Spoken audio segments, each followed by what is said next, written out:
warahmatullahi wabarakatuh. Alhamdulillah berkat rahmat Allah dan dengan didorong dengan keinginan luhur, kita semua bisa berada di bumi perkemahan Karang Fitri Bojong Bangun. Mudah-mudahan perjalanan kita dari Bekasi sampai ke Karang Fitri kemudian kembali ke Bekasi dalam keadaan sehat walafiat. Hingga tentunya dengan nikmat Allah yang diberikan kepada kita semuanya. Yang kedua, tak lupa kita panjatkan sholawat kepada junjungan baginda agung Nabi Muhammad SAW.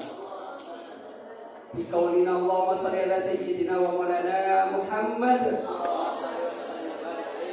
Tentunya harapan kita mudah-mudahan dengan melakukan sholawat yang kita panjatkan kepada baginda Nabi Muhammad SAW, kita mendapatkan syafaatnya besok di yaumil akhir. Amin amin ya robbal alamin. Anak-anakku semuanya, materi selanjutnya setelah tadi ada ujangan dari Pak Haji, kemudian ada beberapa materi yang akan disampaikan oleh para guru-guru. Materi yang pertama yaitu tentang keorganisasian. Artinya tadi ada yang bisa bahasa Inggris? Ada yang bisa bahasa Inggris? Oh ya, artinya apakah? Kita tahu artinya.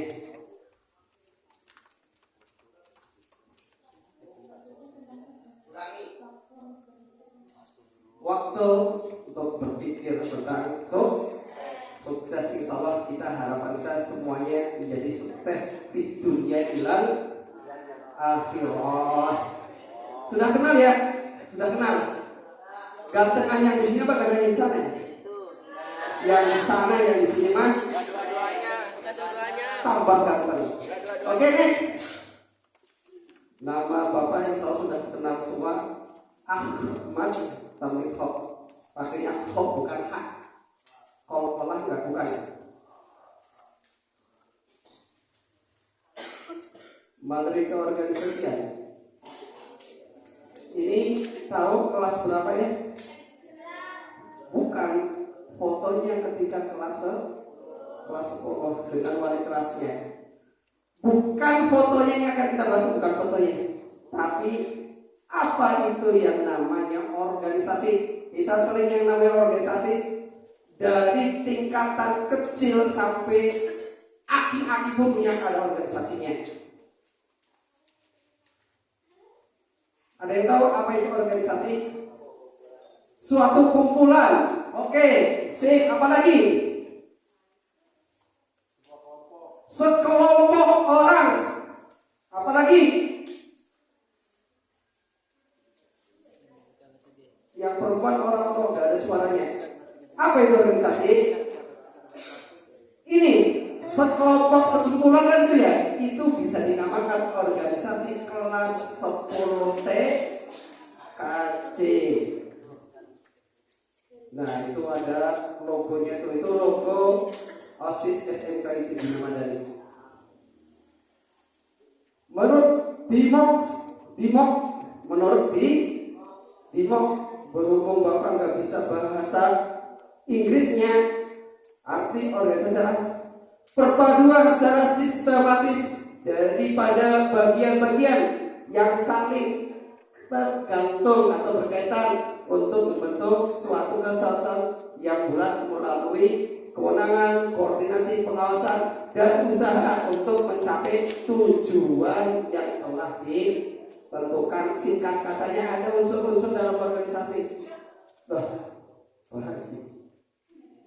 Nah, ini ada unsur-unsur dalam organisasi. Yang pertama, unsur dari organisasi yaitu sistem seseorang atau kumpulan orang-orang.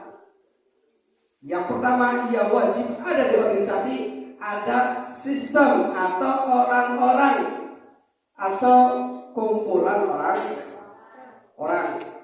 Ini orang ya, bukan hewan tapi atau sekelompok. Yang kedua,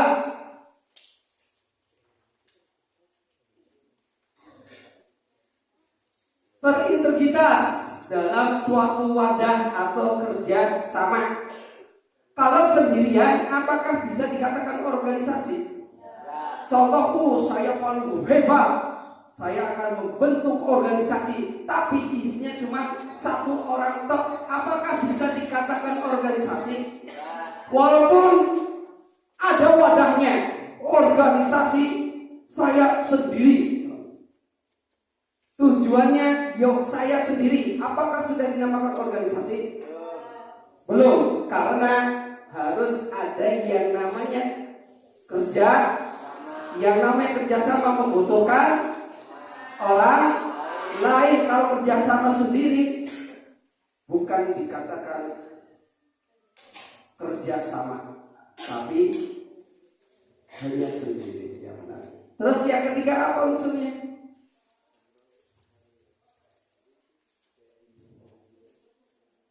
Yang ketiga, memiliki tujuan yang sama. Ketika kita sudah bersepakat membuat organisasi, yaitu organisasi apa contohnya?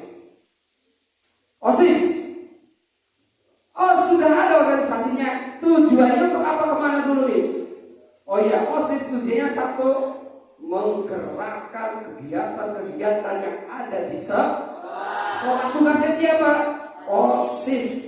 Maka kalau sudah mempunyai satu wadah, dua perkumpulan, tiga tujuan, bisa dikatakan itu organik, walaupun hanya dua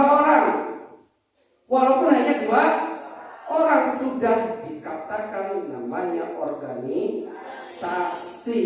Tapi harus punya tujuannya sama. Semisal dua orang ini, satu saya pengennya organisasinya warnanya biru, yang satu enggak, saya harus warnanya kuning. Ini belum ada kerjasama nih, masih gontok-gontokan, belum dikatakan namanya organisasi. Ada perkumpulan, ada wadah kerjasama, kemudian ada yang namanya tujuan, itu sudah dikatakan organisasi. Kemudian secara singkat, organisasi adalah kumpulan suatu kelompok atau orang-orang yang terhimpun dalam suatu wadah untuk memperoleh tujuan yang sama. Itulah pengertian dari organisasi. Kelas 10 semua ya. Ya karena Bapak punya fotonya dari kelas 10 ya Bapak cantumkan di kelas 10. Filosofinya gini. Qala Ali bin Abi Thalib. Siapa Ali bin Abi Thalib? Sahabat Nabi, mantunya terus keponakannya tiga-tiganya ini sahabat yang satu jadi mantu, kemudian dua jadi sahabat, yang ketiga juga sekaligus keponakan Nabi, yaitu Ali bin Abi Thalib. Ali bin Abi Thalib telah berkata, kebaikan yang tidak terorganisir bisa dikalahkan dengan keburukan yang terorganisir. Jadi organisasi apapun kalau dikemas dengan baik akan baik juga, karena disusun. Bahkan kebaikan sebaik apapun kalau organisasinya tidak tersusun, tidak akan bakalan mencapai tujuan yang sudah ditentukan. Makanya kalian pernah lihat pencuri, perampok bank, itu kan perbuatan jelek. Akan tapi ketika disusun dengan rapi, ditata dengan rapi, kemudian berhasil, lebih baik.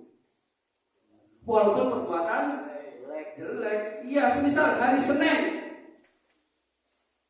Yasmu diwajibkan untuk melaksanakan puasa Senin, tapi disusun dengan sedemikian rapinya,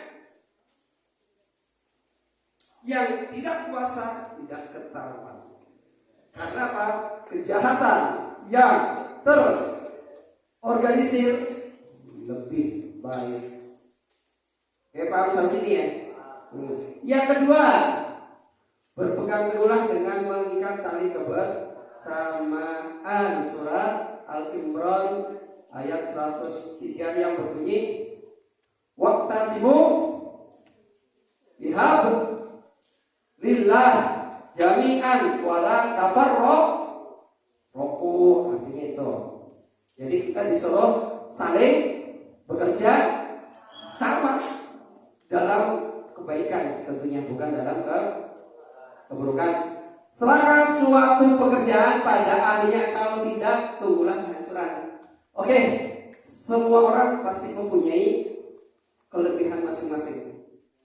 Semua orang pasti mempunyai kemampuan masing-masing.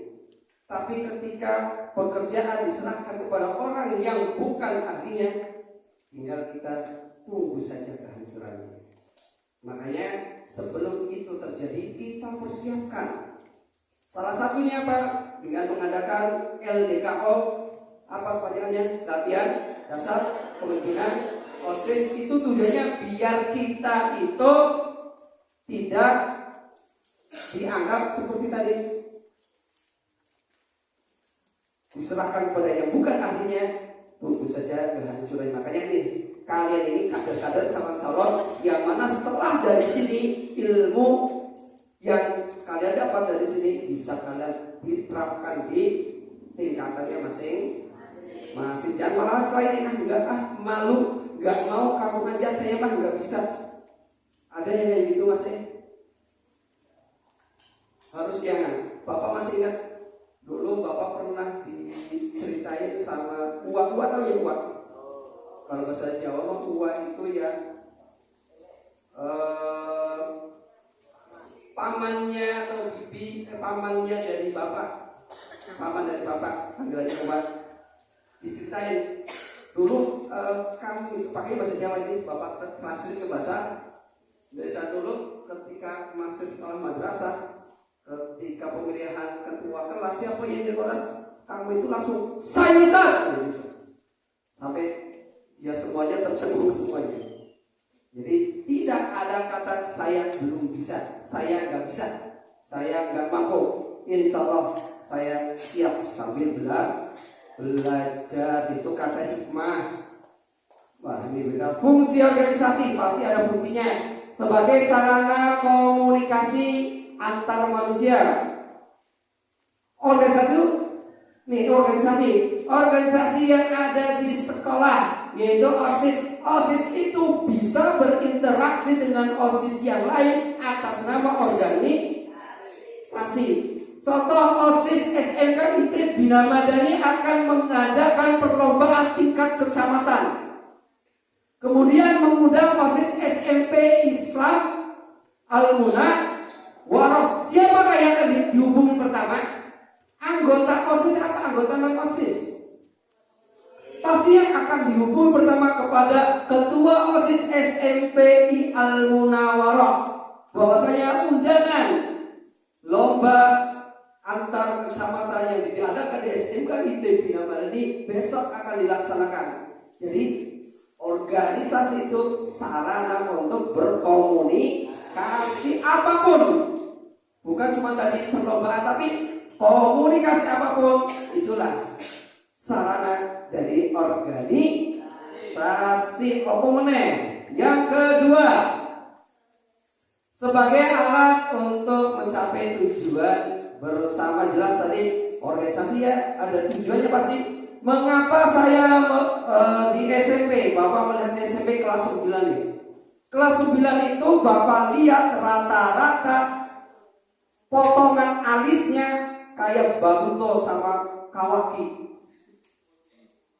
Lebih-lebih kelas 9C. 9C rata-rata dipotongin kayak Bagas gitu. Bagasnya keturunan Baruto, hati-hati nih. Ntar matanya sucuin, bisa perbukannya keluar. Pasti itu kan ada tujuannya, kan ada tujuannya enggak? Tujuannya apa? Ini loh, saya gangster Baruto. So, pasti ada tujuannya. Gak mungkin organisasi dibentuk tidak ada tujuannya. Pasti mempunyai tujuannya masing-masing. Contoh, OSIS tadi dibentuk pasti ada tujuannya. Pramuka dibentuk pasti ada tujuannya. Bahkan fashion show yang ada di Citayam, apa sih? Itu dibuat pun pasti ada tujuannya, walaupun ada yang baiknya, bahkan kebanyakan motornya pasti ada tujuannya. Sarana, yang namanya sarana kan tetap untuk mengekspresikan, itu salah satu tujuannya. Jadi fungsinya ada dua ya. Prinsip organisasi. Wah, tujuan rumusan yang jelas, setiap anggota memahami dan menerima tujuan adanya kesatuan antar versi, adanya satu perintah komando, adanya keseimbangan wewenang, adanya pembagian tugas job, dan adanya jaminan keamanan dalam bekerja. Jadi ada ADART-nya di setiap organisasi, ada larangannya, ada haknya, ada kewajibannya. Makanya ketika orang sudah senang di organisasi itu, satu akan lupa rumah.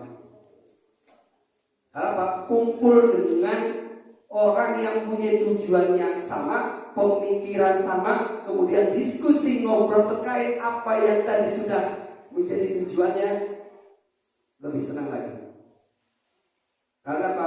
Organisasi juga ada organisasi intra dan ada organisasi ekstra, di dalam dan di luar. Sebesar di dalam ya OSIS, di luar banyak yang lainnya. Ini prinsip dalam berorganisasi.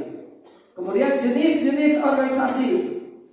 Ini alhamdulillah fotonya itu gambar alumni SMK ITB Bina Madini angkatan yang ke-4. Ada Rifaki sama Kak Elvan. Fotonya ada. Ada jenis organisasi. Yang pertama organisasi formal. Ketika Bapak menyebut kata formal, apa yang ada pada pikiran kalian? Formal apa? Resmi. Ya oke, resmi. Ini yang resmi ya, formal. Kita lihat. Kemudian yang kedua ada non formal. Jadi jenis dari organisasi itu ada dua. Yang pertama formal dan yang kedua non. Apa itu formal? Kita lihat lagi. Satu informal. Jadi formal, non formal, informal. Itu jenis-jenis dari organisasi. Apa itu formal? Organisasi memiliki mindset tulis dan dijadikan sebagai acuan dalam melaksanakan ataupun menjalankan program kerja seperti ADART. OSIS itu sudah formal. Terus pramuka sudah formal. Terus contohnya lagi ada perkumpulan Ikatan Dokter Indonesia. Formal PGRI, Persatuan Guru Republik Indonesia, itu formal. Jadi yang terkait dengan instansi-instansi yang ada di pemerintahan itu bisa juga dinamakan organisasi formal. Yang kedua yang masuk non formal itu apa?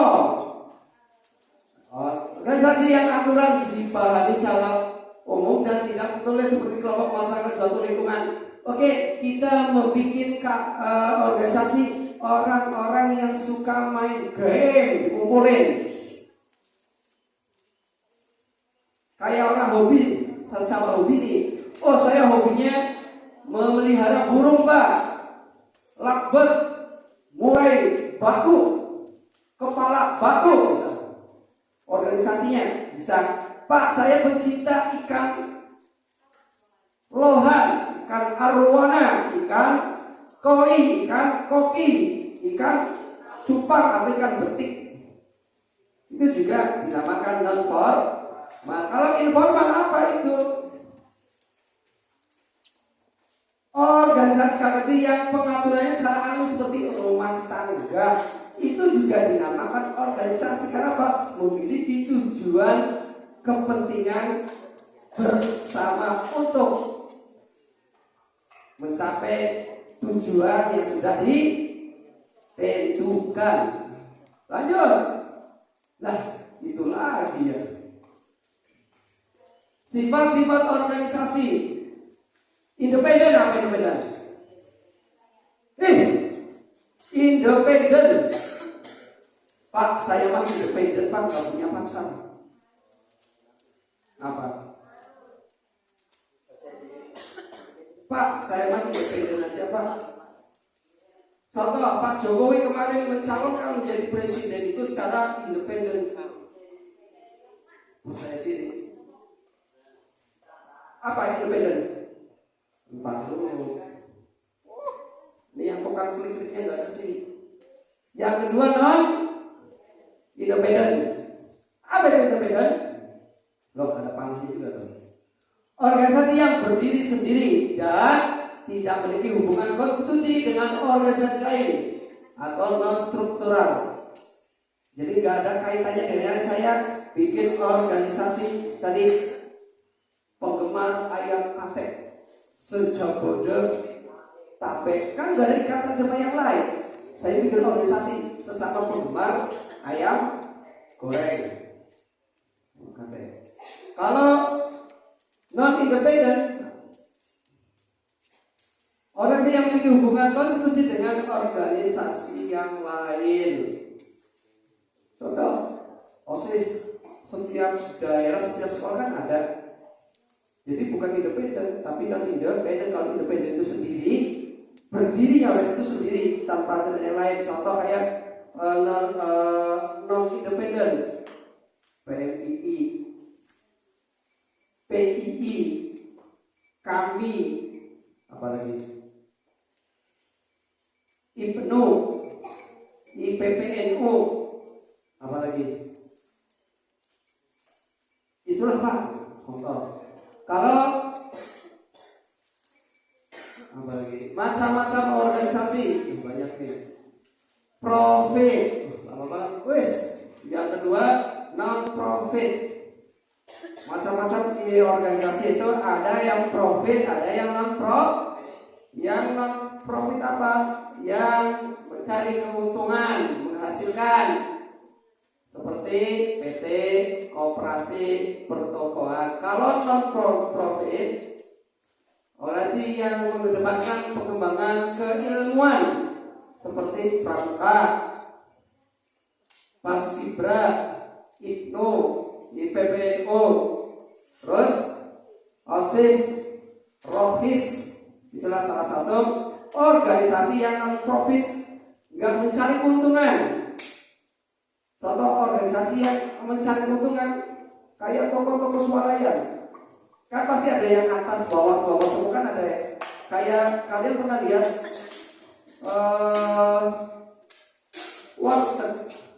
warteg itu ada persatuannya. Warteg ada persatuannya. Atau warteg se-Cibitung ataupun se-Cikarang Barat ada. Itu namanya organisasi profit. Kalau non profitnya ya yang tadi yang mengedepankan ilmu pengetahuan. Hak dan kewajiban dalam berorganisasi apa saja? Melaksanakan kegiatan yang sudah dituju atau yang mencapai tujuannya yang telah diterapkan. Mempertahankan hak hidup organisasi sesuai dengan tujuan organisasi. Jadi organisasi itu setelah dibentuk nih, saya membentuk organisasi apa ya? Laki-laki ganteng Pak, laki-laki kan yang belum ganteng misal itu bagaimana? Jadi biar hidup itu harus ada pergerakan. Kalau setelah dibikin organisasi tapi nggak ada geraknya, itu bukan dinamakan organisasi, tapi apa namanya? Ya sesasi, dua sasi. Kewajibannya apa? Mempunyai ADART, menghayati, mengamalkan dan mengamalkan Pancasila serta Undang-Undang Dasar murni dan konsekuen, memelihara persatuan dan kesatuan. Makanya ketika di Indonesia itu membuat organisasi harus ada surat izinnya. Kalau surat izinnya dicabut, organisasi itu tidak boleh lagi untuk dijalankan. Contoh, bukannya Bapak menjelek-jelekan ya, di Indonesia banyak organisasi-organisasi yang berkembang, baik organisasi Islam ataupun non-Islam ataupun organisasi kemasyarakatan. Ada ketika surat izinnya tidak dikeluarkan, berarti organisasi tersebut ilegal. Kalau ilegal tidak mempunyai badan hukum. Kalau legal mempunyai badan hukum. Maksud badan hukum ini udah resmi. Kalau ilegal yang nggak resmi, walaupun ada organisasinya tapi ilegal. Manajemen organisasi terkenal dengan POACE. Jadi ketika organisasi setelah dibentuk, inilah yang akan yang harus dilaksanakan ketika organisasi, yaitu POACE atau POACE. Apa itu POACE? Ya, kita bahas bareng-bareng. Yaitu planning. Apa planning? Direncanakan setelah dibentuk organisasinya, yaitu format kegiatannya seperti apa, analisisnya seperti apa, teknisnya seperti apa, pelaksanaannya seperti apa, tujuan pelaksanaannya atau visi misinya itu seperti apa, objek kegiatannya itu juga seperti apa. Namanya planning atau perencanaan. Yang kedua, O-nya apa? Orang ngerti Pak. Organizing atau pengorganisasian, strukturnya apa, kepanitiaannya seperti apa, job description-nya seperti apa, tugas-tugasnya seperti apa. Kan ada ketika sudah kalian struktur organisasi kelas 9A, ketuanya si Anu, sekretarisnya si C, bendaharanya si C, wali kelasnya Bu. Ya dah gitu. Seksi-seksinya, tugas-tugasnya apa? Tugas bendahara yaitu tugas dari sekretaris yaitu nyoret-nyoret tembok Pak.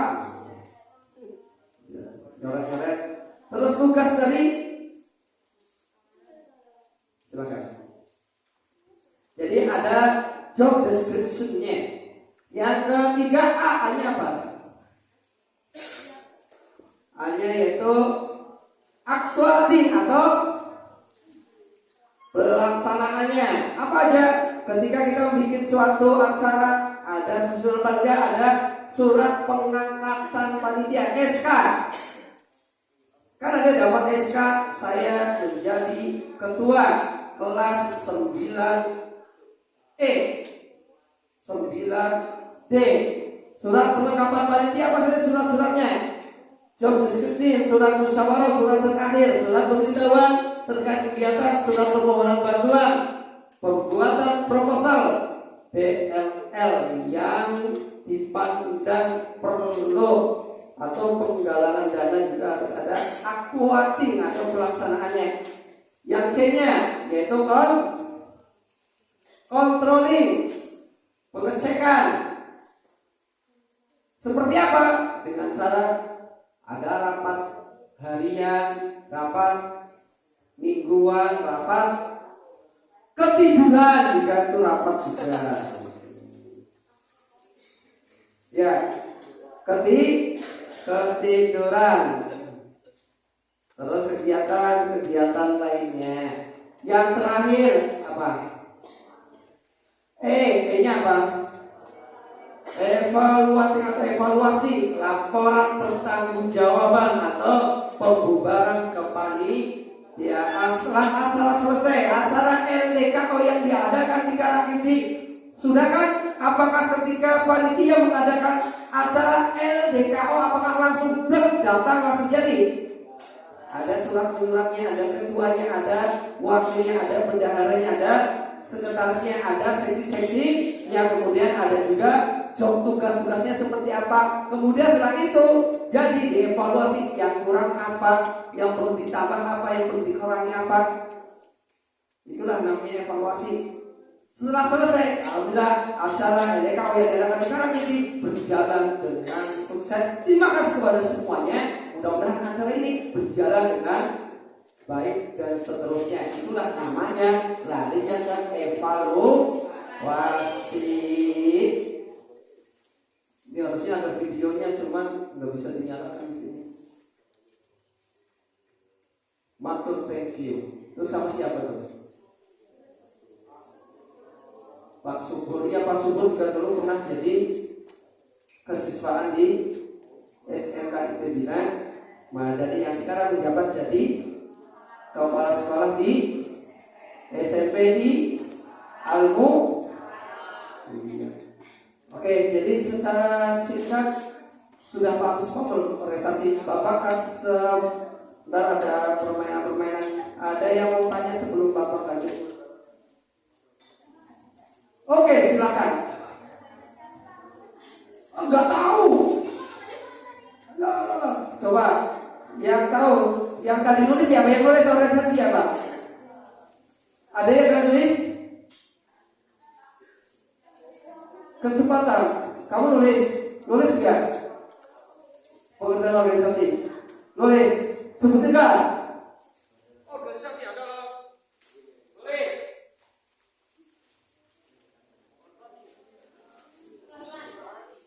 Kumpulan orang-orang yang berintegritas kerjasama memiliki tujuan yang sama.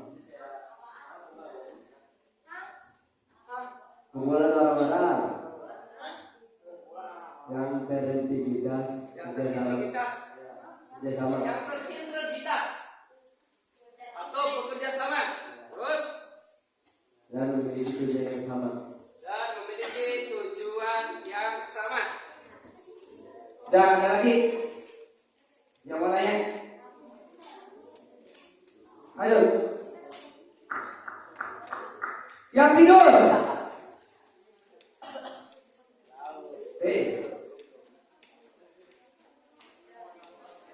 Organisasi Abdul Naum. Ya. Yaitu anak yang juga turun, gitu. Gak ada yang nanya. Gak ada yang nanya nih. Woi, gak ada. Oke, kalau gak ada silahkan seluruhnya berdiri. 1, 2, 3, 4, 5, 6, 7, 8. Oke, sudah. Bapak mau lihat kekompakan kalian dengan cara apa? Harusnya Bapak ada prakteknya juga. Bawa gunting, bawa lem. Harusnya gunting lem sudah disediakan, plus ada kertas, plus ada plastik. Cuman plastiknya ketinggalan, kertasnya belum dibeli. Yowis lah, akhirnya kita nyari cara lain untuk praktek terkait dengan organisasi. Kan tujuannya kerjasama kan, biar menunjukkan hasil yang sudah ditentukan ataupun hasil yang sudah disepakati secara bersama. Oke, silakan pegang pundak teman kalian semuanya. Depan.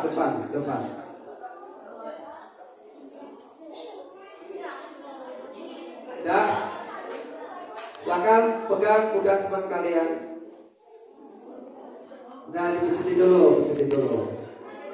dulu. Ya, pelan-pelan. Ya, pelan-pelan. Agak sedikit kencang lagi. Pelan-pelan lagi. Agak sedikit kencang. Udah ngantuk lagi, udah relax. Oke, sekarang balik badannya, balik kanan. Silakan kalian pijetin pelan-pelan, agak sedikit kencang. Oke, pelan-pelan lagi. lagi, pelan-pelan lagi. Pelan-pelan lagi, pelan-pelan lagi. Pelan-pelan lagi. Dan sekarang pisah kepalanya dulu. Kepalanya, pesetin dulu biar pikirannya fresh. Sudah pusing lagi.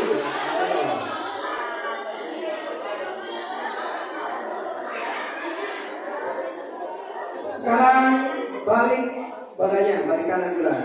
Silakan pijetin gantian. Biar enggak pusing dulu ya.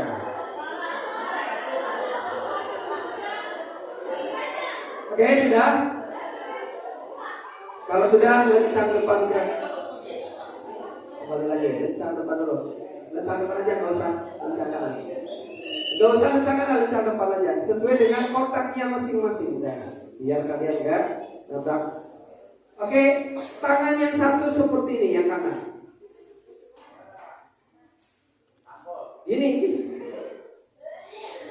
Udah gini aja. Yang kiri ini. Dan agak ke bawah jangan. Ya udah nggak usah. Oke. Yang kanan kayak gini. Dan yang kiri di sini. Jadi jadinya ntar kayak gini. Nah kayak gini. Oke. Yang ikutin yang putri, coba yang putri. Yang putri mana? Oke, sudah. Bapak ada cerita. Ketika ntar kalian dengar harimau, kalian gigit tangan teman kalian. Terus teman yang gigit jangan sampai kegigit. Jadi lepas. Oke, contoh harimau. Ada yang kena nggak? Kalau yang kena berarti maju ke depan ya. Ini contoh simulasi dulu. Tapi Bapak menggunakannya dengan cerita. Pakai cerita. Oke, dengarkan. Jadi melatih kekompakan kalian. Ingat, kalau bukan harimau nggak boleh gigit ataupun ngekram. Yang dikekang baru lepas, jangan sampai kena. Paham? Oke, pada suatu hari harimau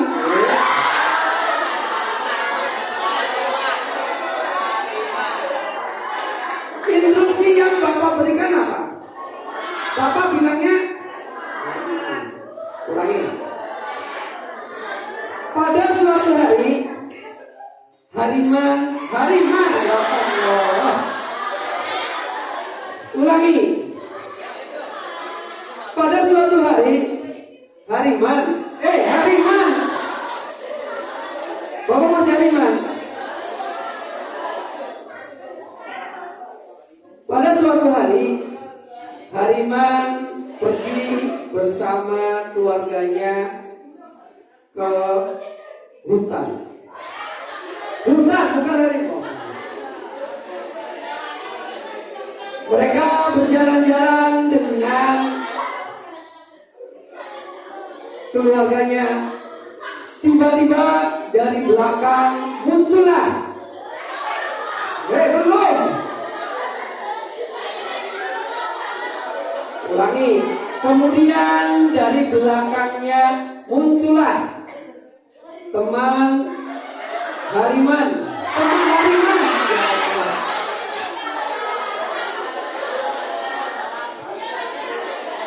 Bapak ulangi. Kemudian dari belakangnya muncullah teman hariman, yaitu Harimin.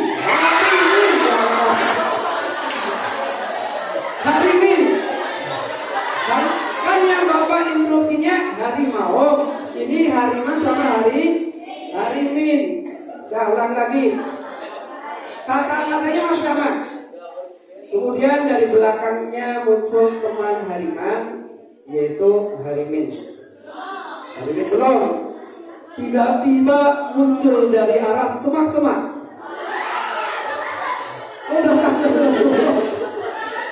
Kemudian muncul dari semak-semak seekor kucing. Kucing, ini kucing kan Bapak dari kucingnya kalau harimau. Tiba-tiba muncul dari semak-semak seekor kucing yang mengagetkan Hariman dan Harimin. Yang mengagetkan Hariman dan Harimin masih dari depan. Dengar suara yang sangat menakutkan dari sebelah kanan harimau. Ada yang kena, ada yang enggak, ada yang kena, siapa yang kena? Yang kena silakan ke depan, yang kena silakan ke depan, yang kena silakan ke depan. Silakan ke depan yang kena, yang kena. Silakan yang kena tadi ke depan. Yo langsung aja. Yang kena tangannya nanti silakan ke depan. Gak usah malu. Oke, 2 sisa. Ya. 1, 2, jujur aja, nggak apa-apa, dikit kok. Dari kelas, 8 SMP, 7 SMP. Ya kurang. Ternyata ini enggak enggak. Bahwasanya dari tadi harimau itu sudah mengincar Bagaskara, terus apa nih? Aska, terus Pakis, terus Bunga, terus Anggi. Ini udah terkenal, udah dimakan harimaunya padahal. Cuman alhamdulillah harimaunya tidak dikit, benar-benar. Oke, berikan aplaus untuk kalian semuanya.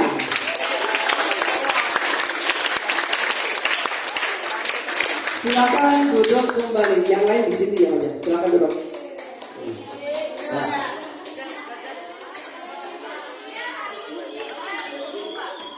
Iya. Nah, oke. Hukumannya apa? Joget. Nyanyi Pak, nyanyi. Gas. Oke, ada yang mau tanya kepada teman kalian yang di sini? 1, 2, 3, 4, 5.